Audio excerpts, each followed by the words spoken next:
Well, let's bring you some breaking news. And the US President Donald Trump has just posted on social media, on his Truth Social account, saying, "I just cancelled the trip of my representatives going Islamabad, I think it means to Islamabad, Pakistan, to meet with the Iranians. Too much time wasted on travelling, too much work.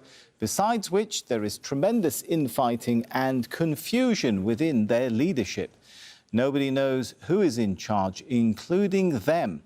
Also, we have all the cards. They have none. If they want to talk, all they have to do is call."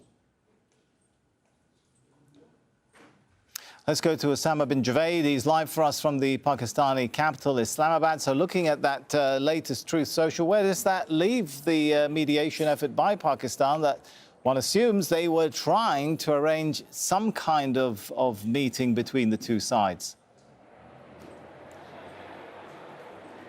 Yes, Sami, we've just read it together, as you mentioned it on the air, that President Donald Trump has essentially cancelled the trip that the White House had just advertised about 24 hours ago, in reaction to which the Iranians had said there is no request that they have made. They're not going to talk to the Americans, and they will only speak to them once the blockade is lifted, as per the conditions which were set in the first round. Remember how the first round ended? Well, J.D. Vance, who was supposed to carry on with the negotiations, in the middle of them, after 21 hours, got up and left and said, "This is our best and final offer," and the Iranians take it or leave it. And then you saw all that happened in the background. So now this statement coming from the US president essentially, again, just pours cold water on all of the hope that there is a diplomatic way out of this. As we've been reporting in the last week, there's been a multitude of efforts that have been made by various parties, spearheaded by Pakistan, where these talks were supposed to happen. Again, we heard from the Iranian visiting delegation that the Iranians are going to stand by the rules that they have set for these negotiations, the 10 points that were agreed upon between them and the United States, and they're willing to come back to the table if the United States abides by them. And then there's the sticking point. Why did we get here?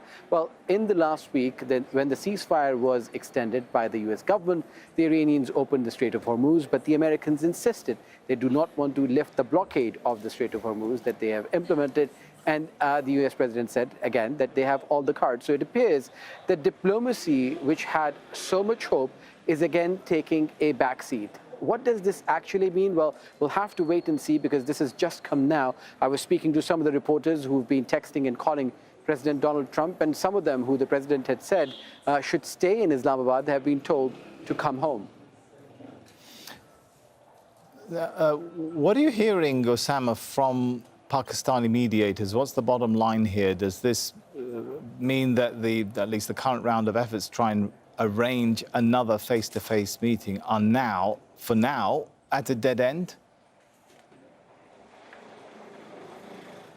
Well, it is still very early, because this has all happened in the last few minutes. So we'll have to wait and see.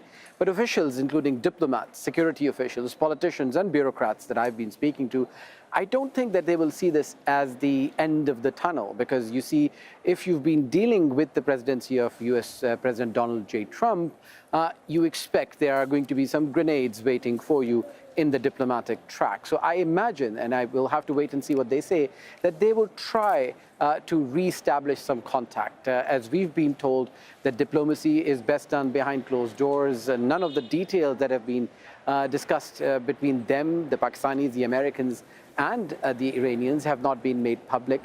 We also know that the Pakistanis are not alone in this. They've got the backing of Saudi Arabia, the Egyptians, the Turks. The Squad has been spearheading efforts. We also know that in the last 24 hours, the Emir of Qatar has made calls to the US president, urging him to stick to whatever their deal is about a ceasefire and not going towards open conflict. But on the same coin, you've been hearing from the Iranians wary and warning about the US's track record, because the last two times, whether it was in Geneva or Oman, when they were in negotiations, the US and Israel have attacked them. And it was through various Iranian officials that you were hearing that they do not trust the United States. The trust deficit is huge.